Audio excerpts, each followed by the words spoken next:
masa depan itu sekarang tidak bisa diperkirakan lagi. Jadi dia harus dibentuk. Kita harus tahu bagaimana membentuk masa depan yang baik buat masyarakat kita. Lalu kita tarik mundur ya di backstage terhadap baseline kita nih, supaya kita kesananya seperti apa. Nah, itu yang disebut dengan strategic foresight. Ke depan, kota-kota kita itu sekarang Indonesia tau nggak? Udah punya 514 kabupaten kota. Dan ini paling besar nanti labnya atau tempat pekerjaan kita. Jadi sayang sekali kalau perencana Singapura, perencana Malaysia yang datang ke kita kalau orang kita kurang. Jadi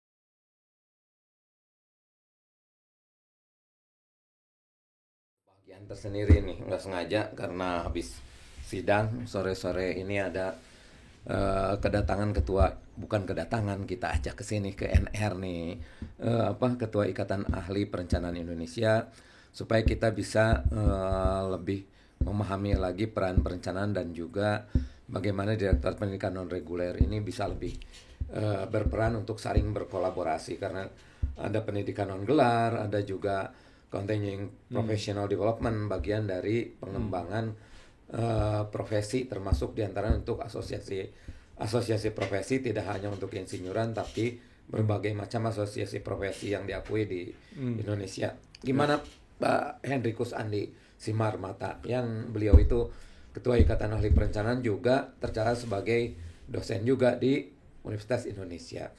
Nah, silakan Pak Andi, mungkin di UI-nya di prodi apa, terus kemudian silakan langsung aja cerita terkait pengenalan Ikatan Ahli Perencanaan Indonesia. Siap, makasih Pak Ridwan sudah diundang di podcast ini.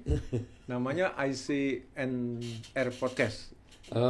Nggak tahu namanya, nggak pakai nama. Kita itu di Direktorat Pendidikan Non Reguler ada kita ada platformnya ICE Center ITB ACID. Jadi ICE itu singkatan dari ITB Continuing Education Center. Oke. Gitu ya. Makasih. Ini menurut saya satu media bagus ya untuk mendekatkan kampus kepada masyarakat. Jadi terima kasih, kami juga dari Ikatan Ahli Perencana ini kesempatan pertama untuk bergabung di podcast ini, sharing tentang apa itu profesi perencana wilayah dan kota.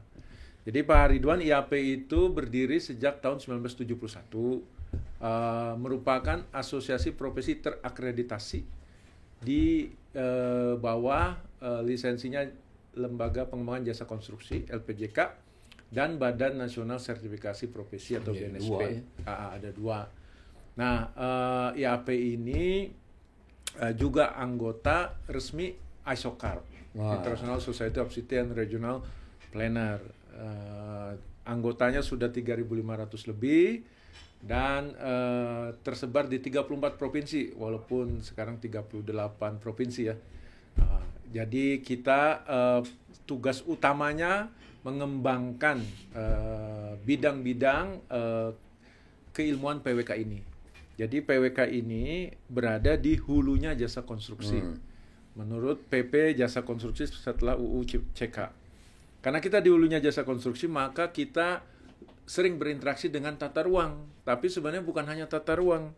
Ada pariwisata, ada perencanaan pembangunan, ada perencanaan lingkungan gitu ya. Nah, kita meramu semua itu. Supaya gampang, bahasanya gini. Tempat untuk semua dan semua pada tempatnya. Nah, itulah PWK itu. A place for everything and everything in its place. Bagaimana kita bisa membantu pemerintah, membantu pengembang swasta yang punya lahan, menentukan di mana lokasi yang tepat untuk semua kegiatannya agar harmoni, agar progresif. Nah, oleh karena itu kita punya program Continuous Professional Development. Jadi kami menyambut baik kehadiran Direktorat Pendidikan Non-Reguler ITB ini. Ke depan kita bisa saling bertukar menu, buat acara kolaps bersama, sehingga pendidikan keprofesian yang di sini disebutnya non-reguler itu bisa terus berkembang. Nah, itu salah satu tugas IAP. Jadi bagaimana menjadi rumah tumbuh anggota-anggotanya agar lebih kompeten. Nah, yang kedua, IAP itu kemudian mendirikan namanya LSP, Lembaga Sertifikasi Profesi. LSP inilah yang kemudian melakukan sertifikasi atas seseorang untuk dinilai apakah dia kompeten atau tidak dalam satu jabatan kerja. Nah, di LSP itu sudah punya 5 jabatan kerja, ahli perencana utama, madya, muda untuk PWK. Lalu ada ahli perencanaan pesisir dan teknik zonasi. Ke depan kita mengembangkan 5 lagi, sehingga kemudian seseorang yang mengerjakan sesuatu, misalnya rencana pariwisata, itu memang bisa dinilai kompetensinya, dinyatakan kompeten, dan yang menjamin itu adalah LSP itu. Nah, itulah harapan kita ke depan, agar pelayanan ke masyarakat, orang-orang yang bekerja di bidang ini mampu memenuhi harapan masyarakat dan meningkatkan kualitasnya terus-menerus. Kira-kira itu kalau secara singkat gambaran tentang IAPTA. Nah, terus kemudian tren IAP di era penyusunan ini nih, sekarang kan sedang menyusun RPJP, RPJM. Betul. Yang berbeda dengan nuansa penyusunan RPJP, RPJM dan rencana tata ruang sebelumnya. Jadi lebih lebih tegas kalau ini top down-nya begitu ya. Nah, kira-kira bagaimana nih? Dan di lain sisi juga pada tataran global begitu ya, dituntut untuk terobosan-terobosan baru, metode ataupun cara menyelesaikan persoalan dan seterusnya. Nah, itu tepat sekali bahwa kebutuhan perencana ini di era pilkada serentak, setelah pilkada serentak itu ada 6 bulan untuk menyiapkan RPJMD. Di kita, di IAP itu sebenarnya PR-nya banyak, Pak Ridwan. Tadi Pak Ridwan nyebut metode. Masa depan itu sekarang tidak bisa diperkirakan lagi. Jadi dia harus dibentuk. Kita harus tahu bagaimana membentuk masa depan yang baik buat masyarakat kita. Lalu kita tarik mundur ya di backstage terhadap baseline kita nih, supaya kita kesananya seperti apa. Nah, itu yang disebut dengan strategic foresight. Nah, kita akan merubah nih cara kita merencana dengan memperkuat foresight scenario ini ke depan. Itu satu PR. Jadi learning by doing. Kedua, yang dunia Pak Ridwan sendiri, dunia di smart city ya. Jadi buat teman-teman, Pak Ridwan ini juga adalah pakar yang kita refer nih di IAP untuk praktek kota cerdas. Kenapa? Karena data-data sekarang itu sudah tersedia secara digital gitu. Sehingga kemampuan software, kemampuan alat-alat planning itu atau disebut digital planning tool itu harus bisa memanfaatkan data digital ini. Jadi tidak lagi konvensional pendekatannya. Nah, ini juga yang perlu kita siapkan nih. Jadi untuk RPJMD biasanya kan penyusunnya Bapeda. Bapeda ini anggotanya banyak dari IAP juga. Dan ada anggota IAP juga menjadi konsultannya Bapeda. Jadi sehingga kita harapkan menu yang kita siapkan ini bisa menambah asupan agar mereka dalam menyiapkan RPJMD-nya tidak linear lagi, tidak business as usual, tapi betul-betul agile, mampu untuk merespon berbagai senario yang mungkin terjadi dalam 5 tahun ke depan. Nah, tadi setelah memperkuat tools-tools tadi, yang ketiga tren yang paling penting juga adalah bagaimana kita menyiapkan kota-kota kita itu responsif ya terhadap banyak sekali perubahan, terutama yang tadi kita bahas misalnya Eco City itu ya. Jadi tantangan global ke depan itu ada namanya triple planetary crisis. Ada pencemaran lingkungan, ada biodiversity loss, dan ada perubahan iklim. Jadi bagaimana 3 penyakit ini kita siapkan satu obat nih. Nah, ini kan juga perlu banyak sekali literatur yang cocok dengan karakteristik ekoregion Indonesia. Nah, oleh karena itu menurut hemat saya planner-planner ini di saat yang sangat menentukan buat 5 tahun ke depan ini memang dibutuhkan sekali kontribusinya. Pada saat yang sama dia juga harus meningkatkan skill pengetahuannya, dan IAP tentu akan mendorong itu terus, dan kita berharap juga Direktorat Pendidikan Non-Reguler ITB bisa bekerja sama kita menyiapkan menu-menu seperti tadi yang mau dikasih ya, itu mie ayam ya. Menu-menu itu bisa menambah nutrien ya untuk para perencana kita bisa lebih canggih lagi ke depan gitu, Pak Ridwan. Termasuk diantaranya yang sekarang yang baru itu environment, social and government itu ya. Dan menurut saya swasta pun sekarang dituntut ada ESG report kan. Artinya dalam melakukan kegiatan berusaha, dia harus juga bisa menampilkan tanggung jawabnya terhadap lingkungan, terhadap kondisi sosial masyarakat di sana. Mereka ini dalam menyiapkan itu butuh rencana, dan itu tentu memerlukan kompetensi kita juga sebagai perencana. Jadi kita di public domain bukan artinya kita bekerja di bawah pemerintah, tapi bagaimana kita membantu pemerintah, membantu pemangku kepentingan lain untuk memastikan keadilan untuk publik, keadilan untuk lingkungan gitu. Dan ini menurut saya yang harusnya menjadi materi kita nih untuk kita bisa bekerja sama. Iya betul. Di belakang ruangan kita ini sebelah sana itu adalah subdirektorat yang mengurusi keinsinyuran, Pak Siap. Andi.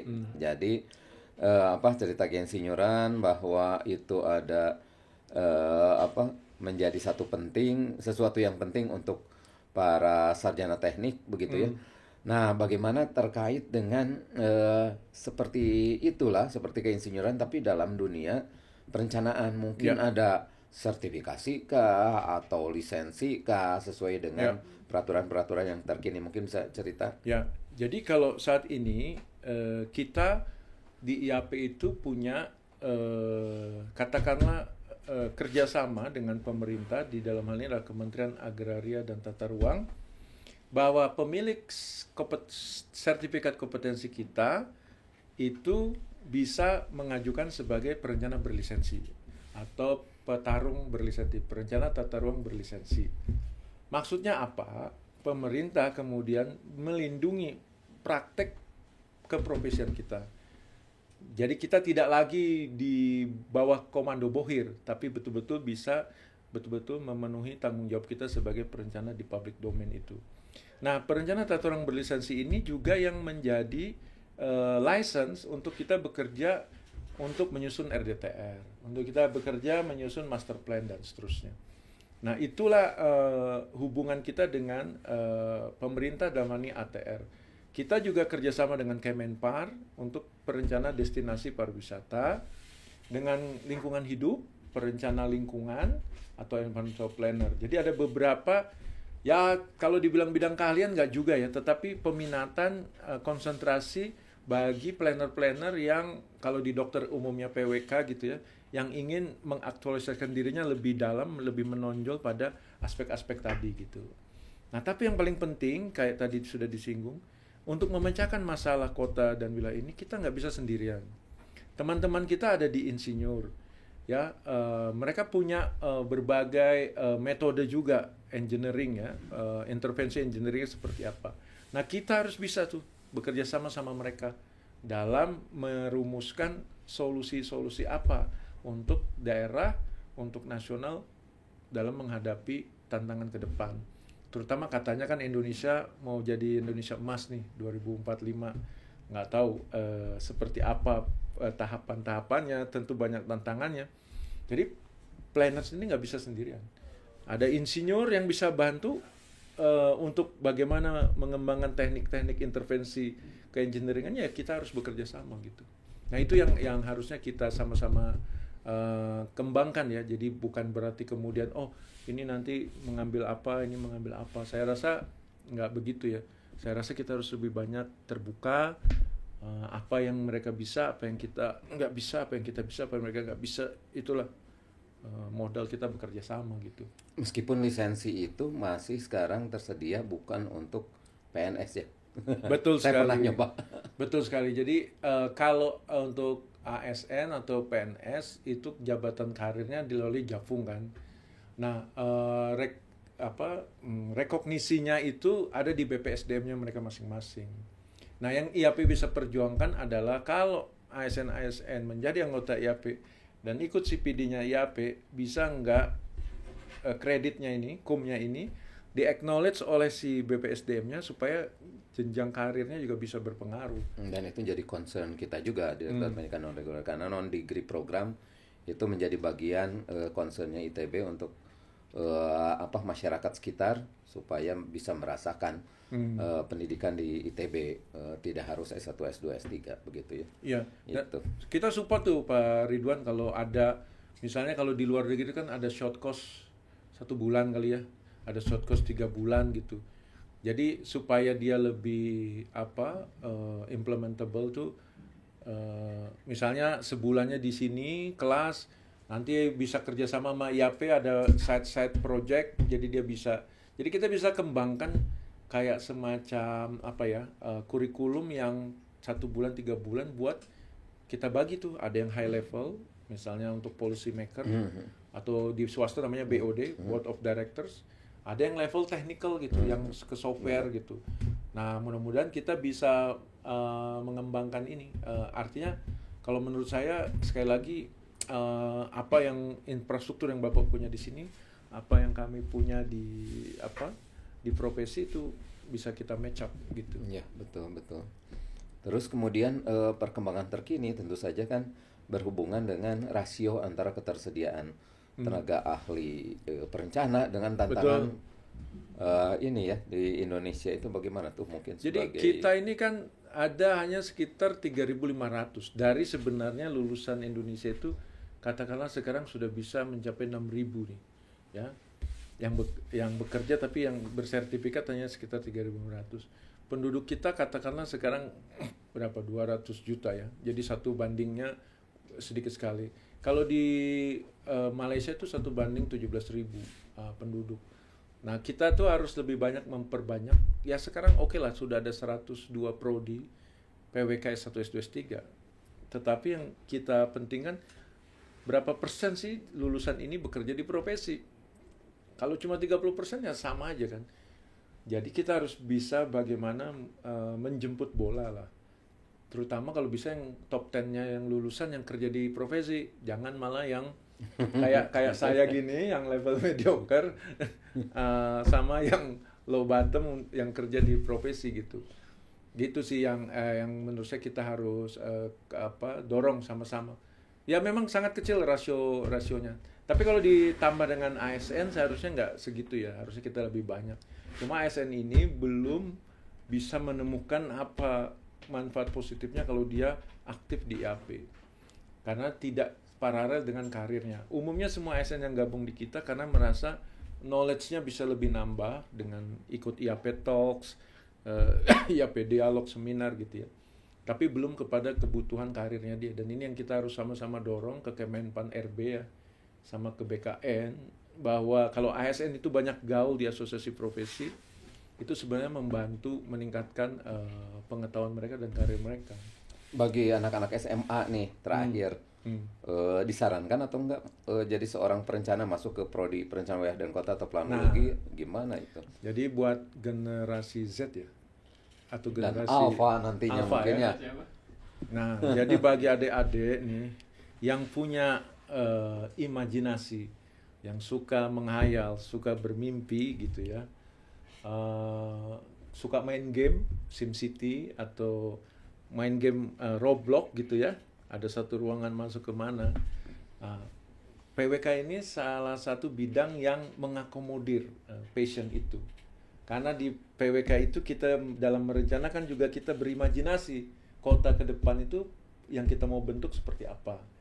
Lalu kita juga diberikan banyak sekali tools ya, digital planning tools yang memungkinkan kita untuk melakukan simulasi-simulasi. Ya, kalau di Roblox gitu, kalau saya lihat anak saya equipmentnya diganti ditambah, sama kayak di kota, jalan ditambah atau fasilitasnya dibangun gitu ya. Nah, ke depan kota-kota kita itu sekarang Indonesia tau nggak, udah punya 514 kabupaten kota, dan ini paling besar nanti labnya atau tempat pekerjaan kita. Jadi sayang sekali kalau perencana Singapura, perencana Malaysia yang datang ke kita kalau orang kita kurang. Jadi target IAP kalau idealnya di negara kita ini, kita harus punya 30.000 planner untuk 300 juta populasi kita. Nah sekarang kita masih di 3.500. Jadi bagaimana kita mencetak hampir 100 kali lipat kan, bagaimana kita mencetak ini. Jadi bagi adik-adik yang lulus SMA, jangan lupa ada bidang ilmu namanya PWK, Perencanaan Wilayah dan Kota. Atau dulu planologi. Dulu disebut teknik planologi. Ilmu yang simple sekali. Bagaimana kita merencanakan tempat untuk semua dan semua pada tempatnya. gabunglah bersama kami di Profesi dan juga di ITB ada PWK S1, S2, S3. Terima kasih Pak Andi ini Terima atas kasih kesempatannya. Kita juga sudah sering bekerja sama sebetulnya, ada pelatihan-pelatihan baik di kebanyakan di Jakarta ya. Pelatihannya di TB Kampus Jakarta, dan selama pandemi kemarin secara online mungkin bisa dikembangkan juga karena ITB ada di Jakarta, ada di Bandung, Betul ada di sekali. Jatinangor, ada di yang Cirebon. ada Metropolitan Centernya itu ada di Cirebon. Nah, mungkin nanti pada Siap. kesempatan mendatang tidak lama lagi dari ini mungkin bisa diadakan pelatihan-pelatihan di sana. Terima kasih. Mungkin Pak Andi, lupa saya websitenya IAP itu, silahkan dikunjungi, apa namanya? iapindonesia.org atau di Instagram IAP Indonesia, Facebook, LinkedIn ada IAP Indonesia. Ya, baiklah. Terima kasih. Selamat sore. Assalamualaikum Selamat sore semua. warahmatullahi wabarakatuh. Assalamualaikum warahmatullahi wabarakatuh. Terima kasih.